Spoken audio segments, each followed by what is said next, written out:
Guys मैं रवि एक बार फिर से स्वागत करता हूं आपका अपना यूट्यूब चैनल साइंस गुरु रवि में। गाइज आज की इस वीडियो में हम बात करने वाले हैं मानव शरीर से संबंधित महत्वपूर्ण प्रश्नों की। गाइज सभी क्वेश्चन इंपॉर्टेंट है, सिलेक्टेड है और भैया आपकी परीक्षाओं के लिए उपयोगी है। ये वीडियो सभी प्रतियोगी परीक्षा जैसे railway, SSC, NDA, PCS, NEET, पटवार, पुलिस सभी परीक्षाओं के लिए उपयोगी है। तो फिर चलिए साथियों शुरुआत करते हैं, देरी किस बात की। ये रहा आपके सामने पहला क्वेश्चन। गाइज क्वेश्चन नंबर 1 की बात करते हैं। मैं आपको बता दूं आज की इस वीडियो में मैं आपको जितने भी क्वेश्चन करवाने वाला हूं वो सभी क्वेश्चन रेलवे की किसी न किसी शिफ्ट में आए हुए क्वेश्चन है। गाइज मैं एक क्वेश्चन उठाऊंगा और उस क्वेश्चन में मैं आपको लगभग 10 क्वेश्चन करवाने वाला हूं, यानी कि इस वीडियो में हम करीबन 40 से 50 क्वेश्चन क्लियर करने वाले हैं और सभी क्वेश्चन बेटा बहुत ही ज़्यादा इंपॉर्टेंट है। एक एक क्वेश्चन को ध्यान से सुनना, एक एक लाइन को ध्यान से सुनना ताकि भैया आपको बहुत अच्छे से समझ में आ सके। सबसे पहले इंपॉर्टेंट लगा लीजिए भैया, रेलवे में पूछा गया है। क्वेश्चन नंबर 1 है, एक सामान्य पुरुष में ब्लड की मात्रा कितनी होती है। गाइज आपके ऑप्शन है, ऑप्शन नंबर ए 5 से 6 लीटर, ऑप्शन नंबर बी है 4 से 5 लीटर, ऑप्शन नंबर सी है 0.21 लीटर, ऑप्शन नंबर डी है भैया उपरोक्त सभी। गाइज अगर इस क्वेश्चन का आंसर आपको पता है तो आप कमेंट बॉक्स में बता सकते हो। देखिए बेटा इस क्वेश्चन का जो राइट आंसर होगा वो होगा ऑप्शन नंबर ए 5 से 6 लीटर। गाइज एक सामान्य जो व्यक्ति होता है, जो मानसिक व शारीरिक रूप से स्वस्थ हो, ऐसे व्यक्ति को सामान्य व्यक्ति कह सकते हो आप। अगर मैं सामान्य पुरुष की बात करूं तो भैया उसमें ब्लड होता है 5 से 6 लीटर और जो सामान्य व्यक्ति होता है उसका वजन होना चाहिए 60 से 70 केजी के बीच में। कितना होना चाहिए? 60 से 70 केजी के बीच में होना चाहिए। और मनुष्य में जो रक्त होता है वो उसके बाहर का, यानी कि जो व्यक्ति होता है उस व्यक्ति के बाहर का 7% होता है। कितना होता है? 7%। अगर कोई 70 किलो का व्यक्ति है, अगर मैं इसका 7% निकालूं तो 7/100, 7 से 7 गया, 7 असूती 49, 7 असूती 49 डिवाइड बाई 100, 4.9 लीटर, यानी कि 5 लीटर के आसपास उसका ब्लड होता है। कोई दिक्कत? तो इस बात का आपको ध्यान रखना है कि व्यक्ति के बाहर का 7% ब्लड होता है बेटा किसमें? व्यक्ति में। जो नवजात शिशु होता है जिसने अभी अभी जन्म लिया है, जो नवजात शिशु है बेटा जिसने अभी अभी जन्म लिया है, उसमें वजन होता है 3 केजी। ठीक है, और अगर आप 3 केजी का 7% निकालते हो तो प्रतिशत को हटाओगे तो वटा नीचे 100 आएगा। ठीक है, 7 में 21 और बेटा नीचे है 100। अगर आप 2 जीरो हटाओगे तो पॉइंट लग जाएगा, आगे 0.21 लीटर हो जाएगा भैया। तो 0.21 लीटर नवजात शिशु में क्या होता है? ब्लड होता है। तो 0.21 लीटर किस में होता है भैया? नवजात शिशु में। और एक जो सामान्य पुरुष होता है उसमें 5 से 6 लीटर ब्लड होता है बेटा। तो ये रहा पुरुष का और ये रहा महिला का। आप सभी को पता है कि पुरुषों की तुलना में जो महिलाएं होती है उनमें बेटा ब्लड थोड़ा कम होता है, उनमें थोड़ा ब्लड कम होता है। ऐसा क्यों होता है? उसके 2 रीजन है। एक है बेटा उनकी जो आरबीसी की संख्या है, वो आरबीसी की संख्या महिलाओं में पुरुष की तुलना में कम होती है। दूसरा ये है कि जो मेंस्ट्रुअल साइकिल है, जिसे आप आर्तव चक्र, मासिक धर्म चक्र या पीरियड्स कहते हो आम भाषा में, तो बेटा उसमें महिलाओं में हर माह पीरियड्स आते हैं। एक ये भी रीजन है कि भैया ये इस वजह से जो महिलाएं होती है उनमें पुरुषों की तुलना में कम ब्लड होता है। तो अगर महिलाओं की बात करें भैया तो औसतन 4 से 5 लीटर ब्लड होता है, पुरुषों की बात करें तो 5 से 6 लीटर ब्लड होता है, नवजात शिशु की बात करें तो 0.21 लीटर ब्लड होता है। और भैया ये जो ब्लड होता है वो शरीर का 7% होता है, इस बात का आपको ध्यान रखना है। अब बात आती है कि ब्लड क्या है। तो भैया आपने सुना होगा कि ब्लड एक प्रकार का तरल संयोजी उत्तक है। बहुत सारी जानकारी देने वाला हूं बेटा। ब्लड क्या है? एक प्रकार का तरल संयोजी उत्तक। एक बार रेलवे में क्वेश्चन भी पूछा गया था कि ब्लड क्या है, जिनमें से नीचे आ रहा था भैया एक ऑप्शन ये भी था तरल संयोजी उत्तक, 3 ऑप्शन अदर थे। आपको बेटा ये सही करना था। अब बात आती है कि इसका मतलब क्या है। आपने अगर टिश्यू वाला चैप्टर पढ़ा हो तो आपको पता होगा कि भैया ब्लड होता है एक प्रकार का संयोजी ऊतक। जो ऊतक होते हैं वो 4 प्रकार के होते हैं, जिनमें से एक है भैया संयोजी ऊतक। इस संयोजी ऊतक का मतलब क्या होता है? ऊतक क्या होता है? कोशिकाओं का समूह है, ग्रुप ऑफ सेल्स, कोशिकाओं का समूह है। संयोजी का मतलब होता है जोड़ कर रखना, भैया अंगों को आपस में जोड़कर रखने का कार्य करता है। अब इसका मतलब समझिए, तरल का मतलब क्या है? यानी कि ये द्रव्य अवस्था में है, दिखता है आपको। ऊतक क्या है? कोशिकाओं का समूह है। भाई ऊतक क्या है? कोशिकाओं का समूह है। और संयोजी का मतलब होता है जोड़कर रखना, जोड़कर रखना। किसे जोड़कर रखने का कार्य करता है? तो भैया ऑर्गन्स को, अंगों को जोड़कर रखने का कार्य करता है। तो ब्लड बेटा द्रव्य अवस्था में पाए जाने वाला ऐसा कोशिकाओं का समूह है जो भैया बहुत सारे अंगों को आपस में जोड़कर रखने का कार्य करता है। ये होता है बेटा इसका मतलब। और कोशिकाओं का समूह, बहुत सारी कोशिकाओं के समूह में पाया जाता है बेटा ब्लड में। बता देता हूं मैं आपको। देखिए जो ब्लड होता है ना बेटा, इस ब्लड के 2 पार्ट होते हैं। एक पार्ट होता है इसका ठोस पार्ट, और एक पार्ट होता है इसका द्रव वाला पार्ट। एक द्रव वाला पार्ट होता है, एक द्रव वाला भाग होता है, ठीक है। ठोस वाले पार्ट में इसमें ब्लड सेल्स आती है, यानी कि जो ब्लड में पाए जाने वाली जो कोशिकाएं हैं, आप कणिकाएं कह सकते हो, वो आती है। और द्रव वाले भाग में बेटा मैं आपको बता दूं, हम पढ़ते हैं प्लाज्मा के बारे में, जो कि ब्लड का द्रव भाग है। और मैं आपको बता दूं ये ब्लड का द्रव वाला भाग 55% की मात्रा में होता है, और जो इसमें ब्लड सेल्स होती है वो 45% की मात्रा में होती है। ब्लड सेल्स बेटा 3 होती है। एक होती है आरबीसी, आपने सुना होगा, जो ब्लड की मुख्य कोशिका है। दूसरी होती है डब्ल्यूबीसी, और तीसरी होती है भैया blood platelets. Blood platelets, blood platelets, रक्त बिंबाणु। और प्लाज्मा होता है बेटा, ये तो हल्का पीला क्षारीय रंग का एक द्रव होता है। बोलो भैया।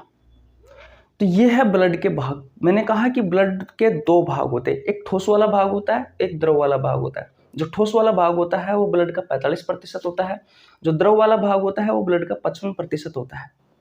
अगर हम बात करें बेटा ब्लड सेल की, तो ये ठोस वाले भाग में आती है। 3 होती है RBC, WBC, blood platelets. RBC की full form red blood cell होती है, इसे लाल रक्त कोशिका कहा जाता है, लाल रक्त कणिका कह सकते हो। डब्ल्यूबीसी की फुल फॉर्म होती है व्हाइट ब्लड सेल्स, यानी कि श्वेत रक्त कोशिका, ठीक है। और ब्लड प्लेटलेट्स रक्त बिंबाणु।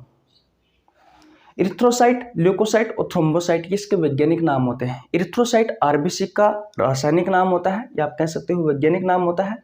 ल्यूकोसाइट डब्ल्यूबीसी का रासायनिक नाम होता है। और भैया ब्लड प्लेटलेट्स थ्रोम्बोसाइट, ये भैया ब्लड प्लेटलेट्स का रासायनिक नाम होता है। इतनी बात क्लियर है? किसी को कोई परेशानी नहीं होनी चाहिए। अब बात आती है भैया कि जो ब्लड होता है, अभी तो देखते जाओ कितनी जानकारी देता हूं। इसका पीएच मान कितना होता है? तो ब्लड का पीएच मान होता है भैया 7.4, यानी कि इसकी जो प्रकृति होगी बेटा वो कैसी हो जाएगी? प्रकृति होगी इसकी दुर्बल क्षारीय। कैसे पता किया सर कि भैया इसकी प्रकृति दुर्बल क्षारीय होगी? आपको पता है 7 उदासीन होता है। अगर किसी भी विलियन में आप पीएच स्केल को डुबो कर देखोगे, उसका पीएच मान अगर उस स्केल पर 7 मान आ रहा है, तो उसका मतलब यह है कि भैया उसका पीएच मान 7 है। और 7 उदासीन होता है, आप सभी को पता है। 7 से 1 की तरफ जाने पर अम्लीयता बढ़ती है, 7 से 14 की तरफ जाने पर क्षारीयता बढ़ती है। इसका मतलब क्या हुआ? 1, 2, 3 ये वाले जो मान है बेटा, ये भैया प्रबल अम्लीय होंगे। और 7 के आसपास के मान है, जैसे कि 6 हो गया, 5 हो गए, 4 हो गए, तो बेटा ये दुर्बल अम्लीय है। अगर मैं 7 से 14 की तरफ जाऊं बेटा, तो 7 से 14 की तरफ जाने पर क्षारीयता बढ़ती है, तो 14 के आसपास के मान प्रबल क्षारीय होंगे, जैसे कि 14, 13, 12, 11 तक कह सकते हो। और 7 के पास वाले जो मान है वो दुर्बल क्षारीय होंगे, जैसे कि 8, 9, 10।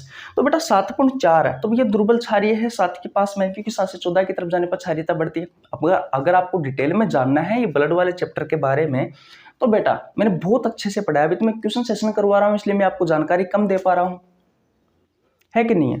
तो अगर आपने हमारा ब्लड वाला चैप्टर नहीं पढ़ा है, तो आपको नीचे लिंक डिस्क्रिप्शन मिल जाएगा, हमारे चैनल पर जाकर प्लेलिस्ट में देख लेना भैया, बहुत सारे चैप्टर करवा रखे हैं, वहां पर ब्लड का भी एक चैप्टर है। कोई दिक्कत? तो इसकी प्रकृति कैसी है? दुर्बल क्षारीय है, इसका पीएच मान 7.4 होता है।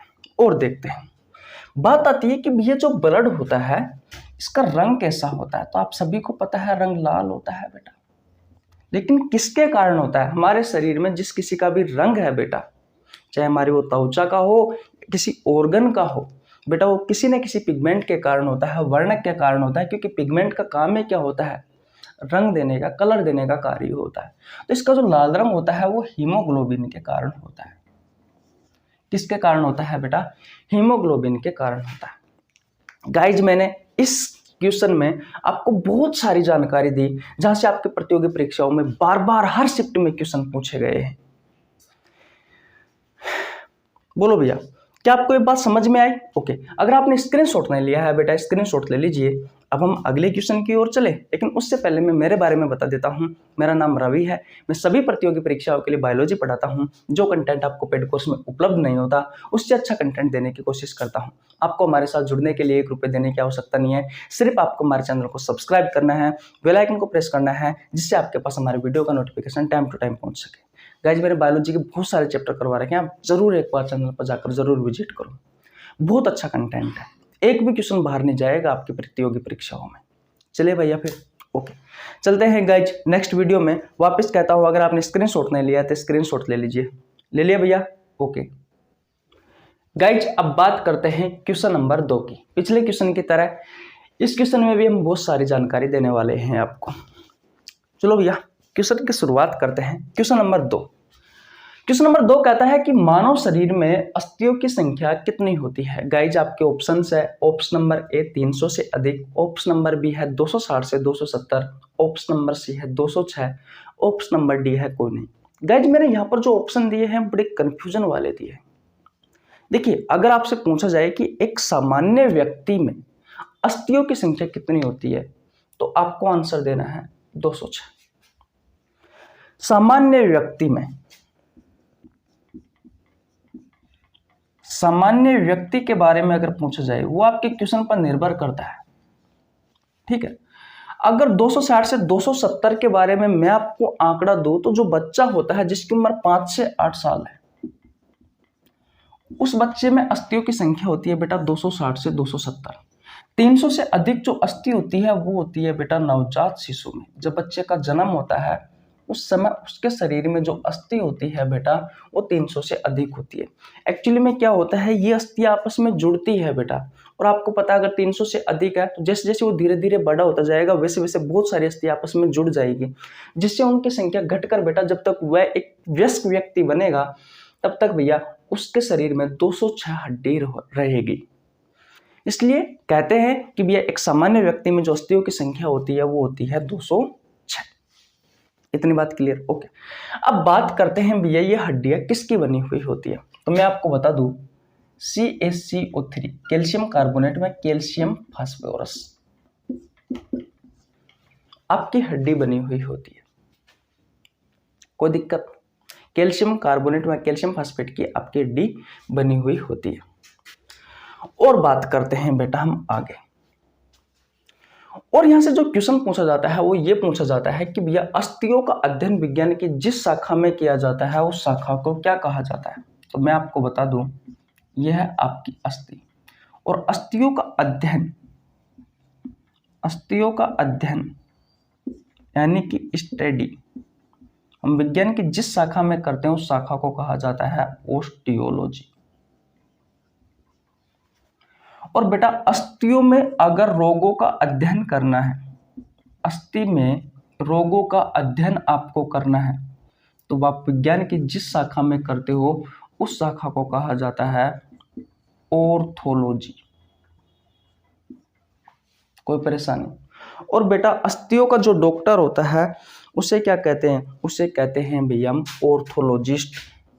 क्या कहते हैं? ऑर्थोलॉजिस्ट कहते हैं। क्या कहते हैं भैया? ऑर्थोलॉजिस्ट कहते हैं। इतनी बात क्लियर? गाइज, एक बार CPO SI में एक क्वेश्चन पूछा है कि निम्न में से अस्थि है। गाइज, मैं आपको बता दूं, हमारे शरीर की सबसे कठोर ऊतक होती है, हमारे शरीर की सबसे कठोर ऊतक होती है अस्थि। जो अस्थि होती है ये हमारे शरीर की सबसे कठोर ऊतक है। अगर आपसे क्वेश्चन पूछा जाए कि भैया हड्डी क्या है, तो हड्डी एक ऊतक है, और वो भी बेटा हमारे शरीर की सबसे कठोर ऊतक है। कोई परेशानी नहीं होनी चाहिए। अब बात करते हैं कि हड्डियों में कौन सी कोशिका होती है, कौन सी सेल होती है। तो बेटा 2 सेल होती है। एक होती है भैया ओस्टियोसाइट और दूसरी होती है ओस्टियोक्लास्ट। जो ओस्टियोसाइट जो कोशिका होती है बेटा, ये अस्थि के निर्माण में सहायक होती है। ये अस्थि के निर्माण में सहायक होती है। और बेटा जो ओस्टियोक्लास्ट होती है, ये अस्थि की मरम्मत में सहायक होती है। अस्थि की मरम्मत में सहायक होती है। अगर आपसे क्वेश्चन पूछा जाए बेटा कि जो अस्थि होती है उस अस्थि में कौन सी प्रोटीन होती है, तो मैं आपको बता दूं बेटा, अस्थि में ओसिन प्रोटीन होती है। कौन सी प्रोटीन होती है? ओसिन प्रोटीन होती है। बोलो, क्या ये सारी कहानी आपको समझ में आई? बोलो, क्या ये क्वेश्चन समझ में आया आपको? कितने सारे क्वेश्चन बता दिए। कोशिकाओं के कार्य, प्रोटीन, ये भैया सीपीओ एसआई में पूछा गया क्वेश्चन है आपसे, हल्के में मत लेना। अस्थियों का अध्ययन रेलवे में पता नहीं कितनी बार पूछा गया है, किसकी बनी हुई होती है, ये रहा। अस्थियों की संख्या कितनी होती है, ये रहा। कितनी सारी जानकारी है बेटा। और मैं आपको बता दूं 2 क्वेश्चन जो रेलवे में बहुत महत्वपूर्ण है, हर शिफ्ट में पूछे गए। ऐसी कोई एग्जाम ही नहीं है अब तक रेलवे की जिनमें वो 2 क्वेश्चन नहीं आए। मानव शरीर की सबसे बड़ी अस्थि कौन सी है? गाइज, मानव शरीर की जो सबसे बड़ी अस्थि होती है वो होती है फीमर। कौन सी? फीमर। लास्ट वाला क्वेश्चन यही है। और सबसे छोटी जो अस्थि होती है वो स्टेपिज होती है, जो हमारे कान की होती है। ये फीमर है, वो जांग की है।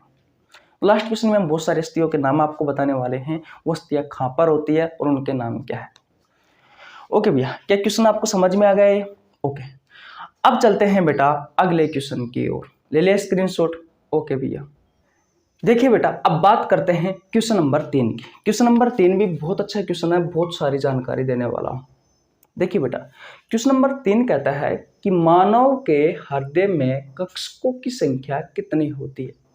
तो बेटा कितनी होती है भैया? मानव के हृदय में कक्षकों की संख्या होती है 4। आपको पता है हमारा जो हृदय होता है उसका आकार बंद मुट्ठी के समान होता है। नॉर्मली रफली डायग्राम बना रहा हूं। ऐसे बेटा 4 कक्षक होते हैं हमारे हृदय में। ये होता है दायां आलिंद, ये वाला होता है दायां नीले, ये होता है बायां आलिंद, और ये होता है बायां नीले। ये 4 चैम्बर होते हैं, 1, 2, 3 और 4। ये जो दाएं वाले चैम्बर होते हैं इनमें भैया अशुद्ध रक्त बहता है, ऐसा रक्त जिसमें कार्बन डाइऑक्साइड गैस की मात्रा अधिक है।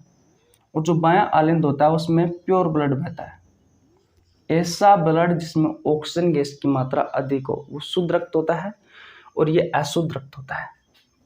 इतनी बात क्लियर है, किसी को कोई परेशानी नहीं होनी चाहिए। देखिए, अब यहां से मैं जो आपको जानकारी देने वाला हूं वो बहुत अच्छी जानकारी है। 4 चैम्बर किस किस में होते हैं? तो भैया मानव में होते हैं, ठीक, मगरमच्छ में होते हैं,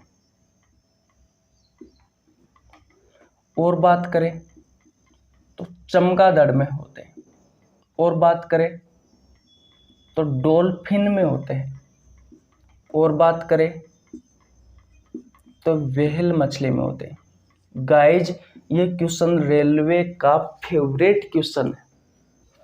कौन सा? ये व्हेल मछली, डॉल्फिन, चमगादड़, जहां भी आपको दिखे इनसे संबंधित जो कुछ भी जानकारी आपके पास है ना बेटा, डॉल्फिन हो गया, व्हेल मछली हो गई, चमगादड़ हो गए, अमीबा, पैरामीशियम, यूग्लिना, लेशमानिया, बेटा जो भी जानकारी है ना आपके पास भैया रट लेना, फिक्स है क्वेश्चन आएगा रेलवे में। इतनी बात क्लियर?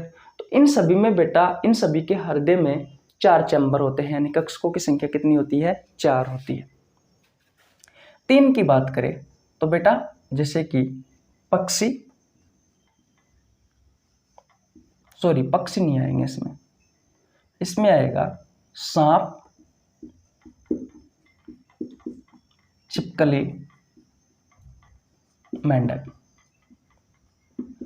ये जो उभयचर होते हैं, पक्षियों के हृदय में भी कक्षकों की संख्या 4 होती है, लेकिन जो सरीसृप होते हैं, जो उभयचर होते हैं बेटा, उनके हृदय में कक्षकों की संख्या कितनी होती है? 3 होती है। और अगर मैं मछली की बात करूं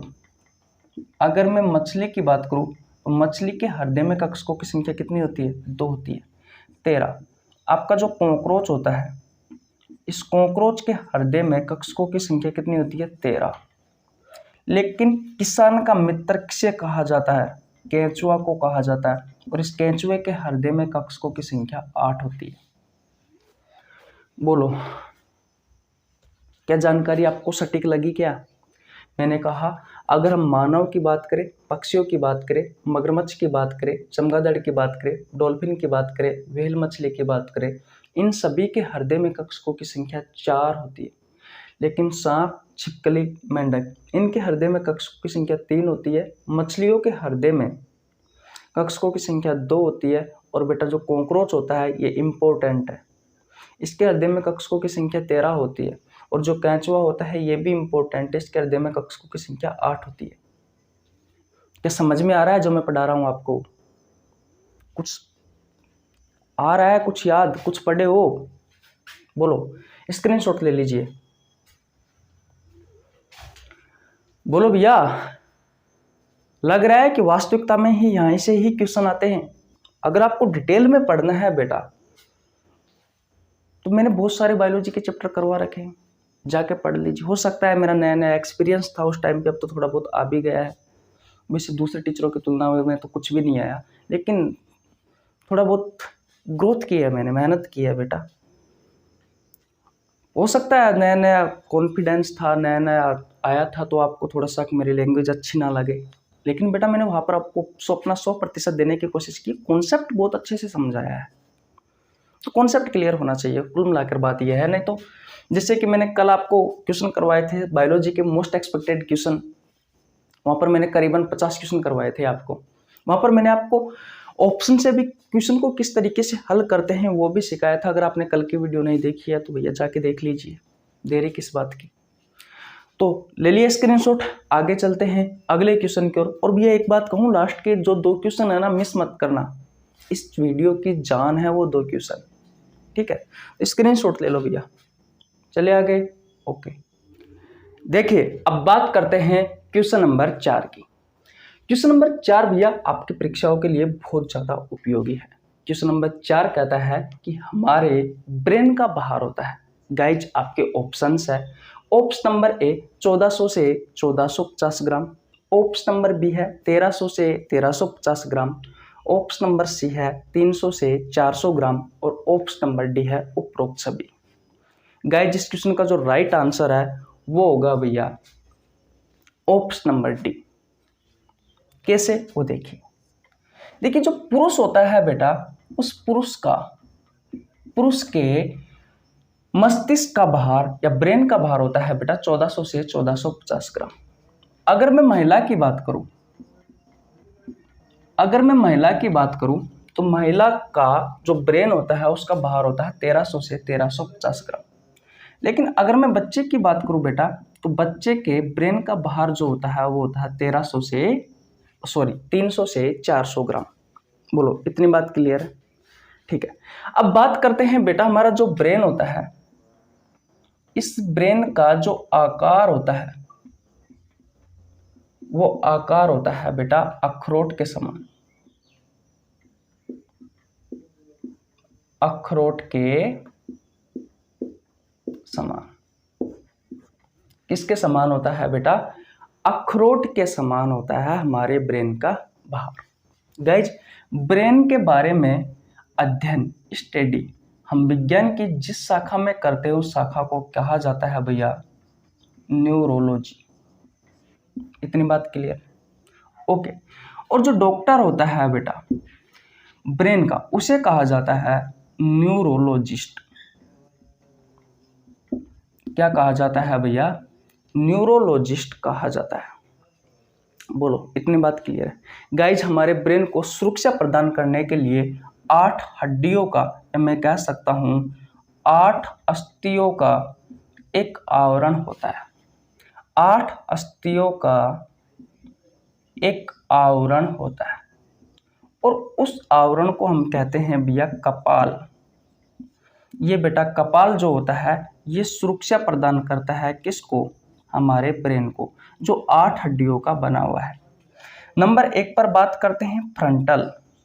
ये भैया हमारे ब्रेन की ये वाली अस्थि है, सबसे आगे वाली। इसकी संख्या 1 होती है। नंबर 2 पर आता है भैया ओसिपिटल। इसकी संख्या 1 होती है, ये पीछे वाली। नंबर 3 पर आता है भैया पेराइटल, जिसकी संख्या होती है 2। जहां पर हमें माता पिता आशीर्वाद देते, एक ये वाली अस्थि और एक ये वाली अस्थि।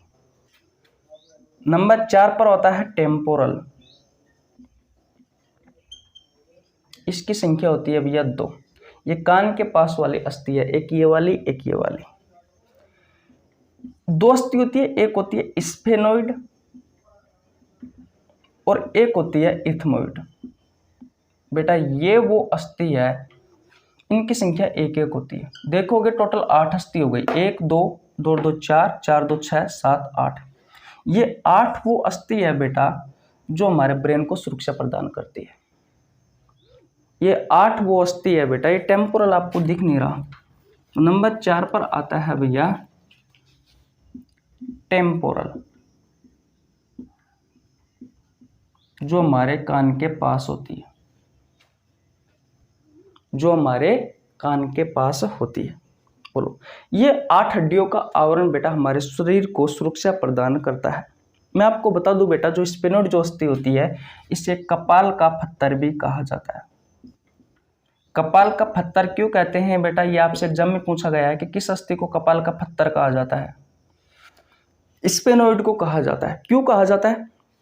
क्योंकि बेटा हमारे कपाल में जो ये 8 अस्थि होती है जो हमारे ब्रेन को सुरक्षा प्रदान करती है, इन 8 में से 7 से टच होती है भैया ये स्फेनोइड, ये यहाँ पर होती है। इसलिए भैया इसे कपाल का मुख्य पत्थर कहा जाता है इस अस्थि को। बोलो, क्या ये कहानी आपको समझ में आई? ओके। 2 चीज और बताने वाला हूं, बहुत ही ज्यादा इंपॉर्टेंट है। पहली चीज ये है कि हमारे शरीर का जो भार होता है, हमारे शरीर का जो भार होता है उसका 2% भैया ब्रेन का भार होता है। 2% ब्रेन का भार होता है। और हमारे शरीर में जो कुल ऊर्जा बनती है, यह है दूसरा क्वेश्चन, उस कुल ऊर्जा का 20% हिस्सा ब्रेन के पास होता है। ब्रेन के पास होता है। ब्रेन की जो कोशिका होती है उसे तंत्रिका कोशिका कहा जाता है। ब्रेन की जो सेल होती है उसे तंत्रिका कोशिका कहा जाता है। ब्रेन की जो कोशिका होती है उसे तंत्रिका कोशिका कहा जाता है। इस तंत्रिका कोशिका की पुनरुद्भवन की क्षमता सबसे कम होती है। यानी कि अगर एक बार ये सेल डैमेज हो गई तो बेटा दोबारा इसका निर्माण होना संभव नहीं है, होगा तो बहुत कम होगा। इसलिए तो कहते हैं बेटा कि जब भी आप बाइक पर निकलो तो भैया हेलमेट साथ लेके जाओ। लेके जाने का मतलब नहीं है कि भैया हाथ में टाक के ले गए, नहीं, सिर पे लगा के जाओ। क्योंकि एक बार सिर पर जो चोट लग गई और आपकी ये जो तंत्रिका कोशिका होती है ये डैमेज हो गई तो बेटा इसका पुनर्निर्माण नहीं होता। अगर हाथ पर लगी है तो हाथ पर कोशिकाओं में विभाजन होगा, आपका हाथ सही हो जाएगा, क्योंकि इनकी कोशिकाओं में भैया पुनरुद्भवन की क्षमता पाई जाती है। जैसे कि सबसे ज्यादा जो पुनरुद्भवन की क्षमता पाई जाती है वो लीवर की कोशिकाओं में पाई जाती है, हिपेटिक सेल जिसे बोलते हैं। लेकिन बेटा ये जो ब्रेन की सेल होती है, तंत्रिका कोशिका, इनमें पुनरुद्भवन की क्षमता, पुनर्निर्माण की क्षमता बहुत कम होती है। इसलिए कहीं पर जाओ भैया हेलमेट साथ लेके जाओ। तो आशा करता हूं बेटा ये क्वेश्चन भी आपको बहुत अच्छे से समझ में आ गया होगा। स्क्रीनशॉट ले लीजिए।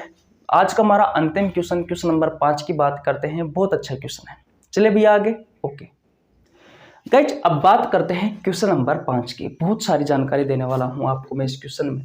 देखिए क्वेश्चन नंबर 5 कहता है कि मानव शरीर की सबसे बड़ी अस्थि है। गाइज रेलवे की आज तक ऐसी कोई एग्जाम नहीं हुई जिसमें भैया ये क्वेश्चन नहीं आया हो कि मानव शरीर की सबसे बड़ी अस्थि कौन सी है और मानव शरीर की सबसे छोटी अस्थि कौन सी है। गाइज मानव शरीर की जो सबसे बड़ी अस्थि होती है वो होती है फीमर की, नाम है फीमर, और ये होती है भैया पैर की, और पैर में भी कहां पर, जांग में। ये है भैया जांग की अस्थि या पैर की अस्थि आप कह सकते हो, नाम है इसका फीमर। ये होती है बेटा मानव शरीर की सबसे बड़ी अस्थि। और बात करें कि मानव शरीर की सबसे छोटी अस्थि कौन सी है, तो बेटा मानव शरीर की जो सबसे छोटी अस्थि होती है वो होती है भैया स्टेपीज। ये हमारे कान की अस्थि है। ये मानव शरीर की सबसे छोटी अस्थि है, सबसे छोटी अस्थि है। और मानव शरीर की सबसे बड़ी अस्थि कौन सी है, मानव शरीर की सबसे बड़ी अस्थि है भैया फीमर। एक बार लेब असिस्टेंट की एग्जाम में एक क्वेश्चन आपसे पूछा गया था कि भैया हेमर अस्थि किस अस्थि को कहा जाता है। हेमर बोलते हैं भैया हथौड़ा, हथौड़े को। हथौड़े के आकार की अस्थि कौन सी होती है, ये क्वेश्चन आया था। हेमर अस्थि किस अस्थि को बोला जाता है, तो भैया मेलियस को बोला जाता है। ये मेलियस कान की अस्थि। एक्चुअली में हमारे कान में 3 अस्थि होती है, जिनमें से नंबर 1 पर है स्टेपिज, नंबर 2 पर है मेलियस और नंबर 3 पर है इनकस।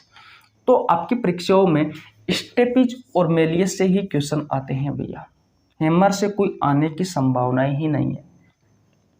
अगर आप इसको याद करते हो तो अच्छी बात है, नहीं करते हो तो अच्छी बात है। जो फीमर है जो स्टेपिज है ये मानव शरीर की सबसे छोटी अस्थि है। बहुत अच्छा क्वेश्चन निकल कर आता है यहाँ से। हेमर अस्थि ये आपसे लेब असिस्टेंट की एग्जाम में क्वेश्चन पूछा गया था। तो भैया तीसरा क्वेश्चन पूछने की संभावना ही नहीं है, और ऐसा कोई क्वेश्चन बनता भी नहीं है। इतनी बात क्लियर है। ओके, अब बात करते हैं बेटा कि आंख की अस्थि को क्या कहा जाता है। इस आंख की अस्थि को कहा जाता है बेटा लेक्राइमल। एक जोड़ी होती है यानी कि संख्या 2 होती है। हमारी आंख जिस अस्थि में होती है बेटा उस अस्थि को कहा जाता है लेक्राइमल। गाल की अस्थि जाइगोमेटिक। हमारे जो गाल की अस्थि होती है वो होती है भैया जाइगोमेटिक। कोई परेशानी? और देखिए हमारे जो सीने की अस्थि होती है, इस सीने की अस्थि को कहा जाता है स्टर्नम। और हमारे जो गले की अस्थि होती है उस गले की अस्थि को कहा जाता है भैया हायोड। एकमात्र स्वतंत्र अस्थि है भैया ये, कौन? हायोड। इसका आकार अंग्रेजी वर्णमाला के यू अक्षर के समान होता है। तो आपसे क्वेश्चन पूछा जा सकता है कि हमारे शरीर की वह कौन सी अस्थि है जिसका आकार अंग्रेजी वर्णमाला के यू अक्षर के समान है? हायोड है। हमारे शरीर की एकमात्र स्वतंत्र अस्थि कौन सी है? तो हायोड है। इसे स्वतंत्र अस्थि क्यों कहा गया है? क्योंकि मानव शरीर की जितनी भी अस्थियां है बेटा सभी अस्थियां एक दूसरे से जुड़ी हुई होती है। एकमात्र ये गले की अस्थि हायोड ऐसी अस्थि है जो किसी अन्य अस्थि से नहीं जुड़ी होती, इसलिए भैया इसे स्वतंत्र अस्थि कहा गया है। मैं आपको बता दूं जो तालवा की अस्थि होती है, इस तालवा की अस्थि को कहा जाता है पेलेटाइन। क्या कहा जाता है? पेलेटाइन कहा जाता है। किसी को कोई परेशानी नहीं होनी चाहिए। बोलो क्या ये सभी समझ में आई आपको? ओके, गाइज मैं आपको बता दूं, आपका जो कपाल होता है उस कपाल में 8 अस्थि होती है जो हमारे ब्रेन को सुरक्षा प्रदान करती है। आपके कान में बेटा एक कान में 3 अस्थि होती है, दोनों कानों में 6 अस्थि होती है। आपकी जो नाक है बेटा, इस नाक में 5 अस्थि होती है। आपके जबड़े में बेटा 3 अस्थि होती है, एक ऊपरी जबड़े में होती है और 2 निचले जबड़े में होती है। गाल की अस्थि भी 2 होती है, ठीक है। आंख की अस्थि भी 2 होती है, मैं लिख देता हूं। गाल की अस्थि भी 2 होती है, सीने की अस्थि 1 होती है, गले की अस्थि भी 1 होती है। और बात करें बेटा तो हमारे एक हाथ में 30 अस्थि होती है, दोनों हाथों में 30 + 30 60 अस्थि हो गई। अगर पैर की बात करें तो एक पैर में 30 अस्थि होती है, 30 + 30 60 हो गए दोनों पैरों में। पसलियों की संख्या की बात करें, रिब्स की बात करें कि भैया पसलियां कितनी होती है, तो बेटा पसलियों की जो संख्या होती है वो होती है 12 जोड़ी, यानी कि 24। रीढ़ की हड्डी की बात करें, जो रीढ़ की हड्डी होती है बेटा, इसकी संख्या होती है 26 वयस्क में तो। और बच्चों में कितनी होती है? बच्चों में होती है 33। बच्चों में कितनी होती है? 33 होती है। और बात करें, और किसकी बात करें भैया, यही है। अभी कुछ याद नहीं आ रहा है, बहुत सारी जानकारी दे दी है। तो आशा करता हूं ये सारी कहानी आपको बहुत अच्छे से समझ में आ गई होगी। गाइज मानव शरीर से जितने भी महत्वपूर्ण क्वेश्चन बनते हैं वो मैंने इन 5 क्वेश्चनों में कवर कराने की कोशिश की है। लगभग इन 5 क्वेश्चनों में मैंने आपको 40 से 50 क्वेश्चन करवाए हैं और सभी क्वेश्चन इंपॉर्टेंट है, सिलेक्टेड है, आपके प्रतियोगी परीक्षाओं में पहले पूछे गए और आगे भी पूछे जाने की संभावना है। अगर आपको वीडियो अच्छी लगी तो वीडियो को लाइक कर दीजिए, आपके छोटे भाई के लिए एक प्यारा सा कमेंट कर दीजिए। चैनल पर नया तो चैनल को सब्सक्राइब कर लेना, बेल आइकन को प्रेस कर लेना, जिससे आपके पास हमारी वीडियो का नोटिफिकेशन टाइम टू टाइम पहुंच सके। मिलते हैं गाइस नेक्स्ट वीडियो में, तब तक के लिए जय हिंद, जय भारत, राम राम।